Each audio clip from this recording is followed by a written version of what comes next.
Hi, welcome everybody to my channel. My name is Chef Steffi. Thanks for joining me here. What I'm going to do is make a pineapple upside down cake, and I'm going to show you a few of my tips and tricks to make a really delicious dessert that looks fancy but actually is quite easy. I have all my ingredients gathered here. I have pineapple slices, maraschino cherries, a stick and a half of butter, cake mix, brown sugar, eggs, whole milk, and vanilla bean paste. I have a springform pan here, and I'm gonna line it with some parchment paper. I love these Reynolds pre-cut parchment papers, but you can definitely use a roll as well. This just makes things a little bit easier for me. So after you've placed the parchment paper in here, and you wanna make sure that it's lined up to the ring that's inside the springform pan, I'm gonna use a pair of kitchen shears. These are Pampered Chef, which I think are really good, but you can use any ones that you have. You'll probably notice in my videos to come that I really love Parchment Paper, so I use a lot of their stuff. We're just gonna cut this off. It doesn't have to be perfectly neat or anything.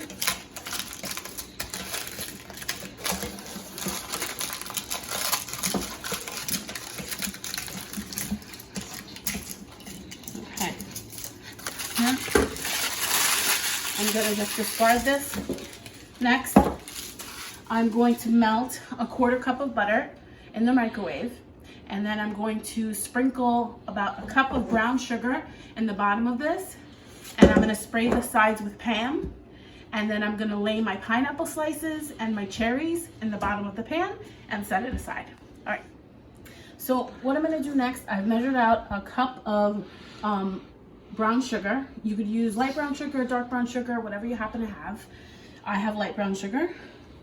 And so what I'm gonna do is I'm gonna start to sprinkle this on the bottom of my springform pan. You wanna try to avoid clumps, so please, try to sprinkle it. It takes longer to do it that way, but you wanna make sure it's evenly distributed across the bottom of your pan. Okay, lost a little bit here. And I should also note, I always make sure that my surfaces are clean and my hands are clean right before I do any kind of cooking project. Everybody wants to eat clean food. Okay, we sprinkle this on the bottom here. And this is an 8-inch springform pan, in case you're wondering. So my butter's nicely melted here from the microwave. Okay, and I'm just gonna pour this butter on here. And basically what's gonna happen is once this gets baked in the oven, this is all gonna turn into a juicy and delicious caramel. Next, I'm gonna take my pineapple slices.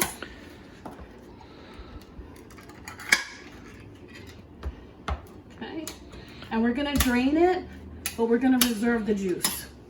Just wanna flip this over.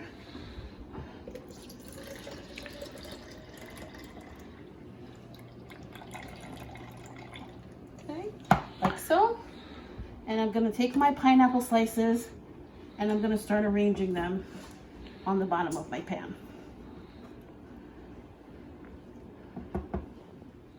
So now that I've placed all my pineapples like this beautifully in the circle here, I'm gonna add my maraschino cherries.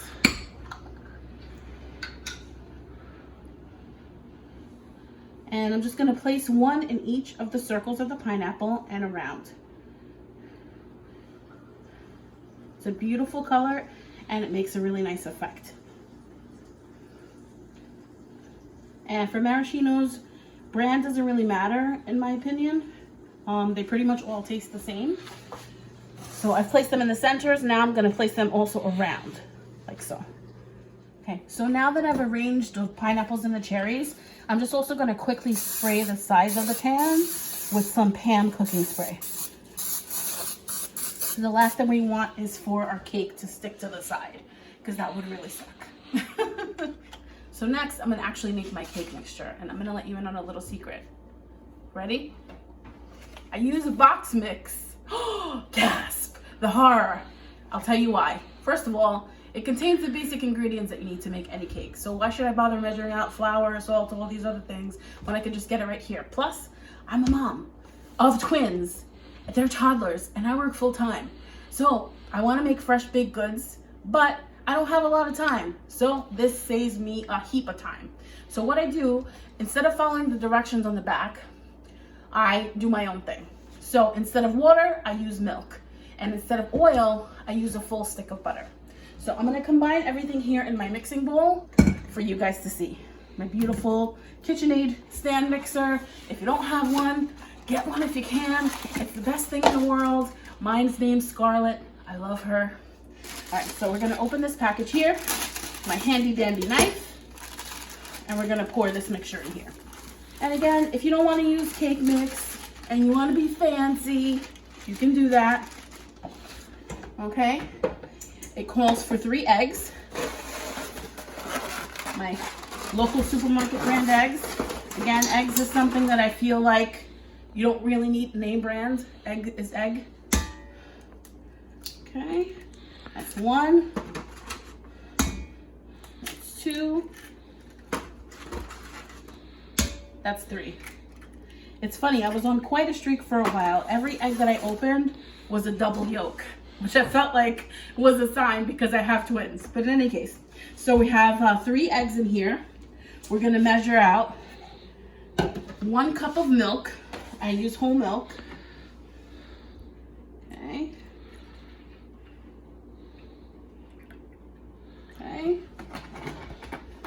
And again, if you want to use, 1% or skim milk, which I don't agree with using skim milk in baking, but hey, you do what you want to do.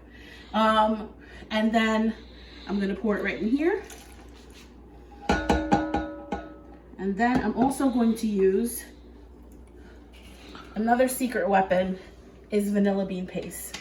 I love vanilla bean paste. It's the same proportions as vanilla extract, but it gives you these tiny little delicious looking beans and it makes whatever you're making fancier. So we're gonna go ahead and pour that in there. That's 1 tablespoon. And then we're gonna add 1 stick of room temperature butter. Okay. I'm gonna use my handy dandy scraper.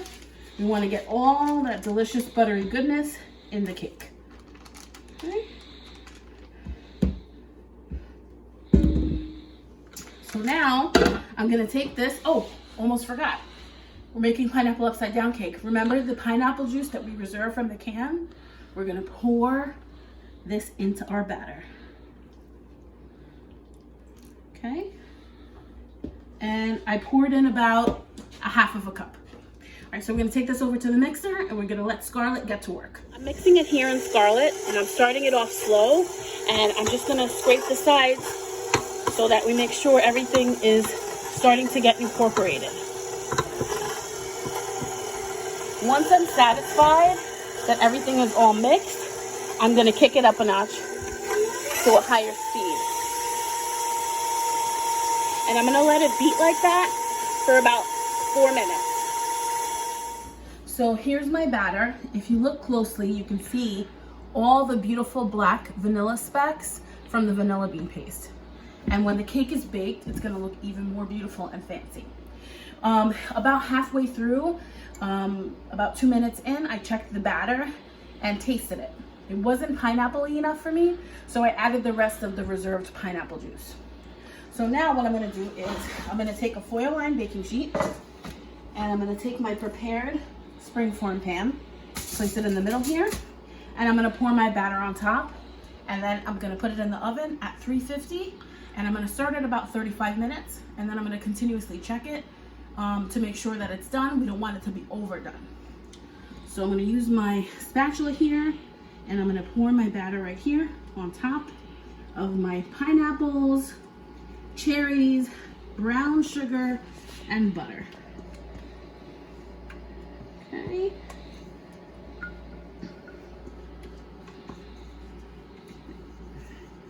And I'm using the spatula because we want to make sure we get all of our lovely batter in here.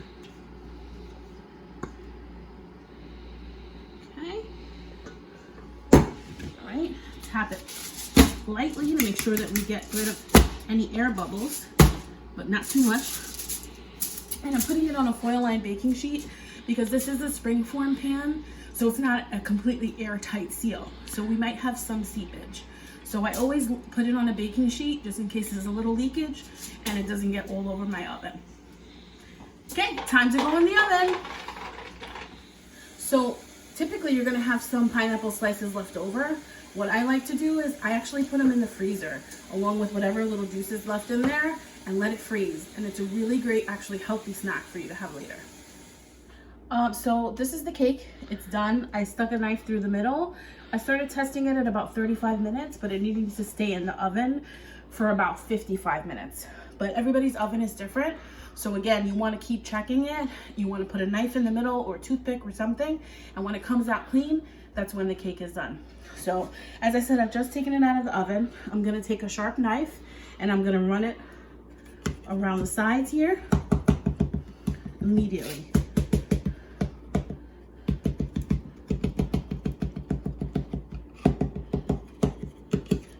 Next, I'm gonna take a plate that I know can take some heat and I'm gonna actually flip it immediately. And then I'm gonna let it rest for 5 minutes.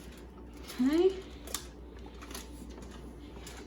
And then we're gonna let it rest like this for 5 minutes to allow all of our caramel to drip down the side. And as you can see, it was a really good idea that I put this aluminum foil here, kept my cookie sheet clean, and it makes cleanup a snap.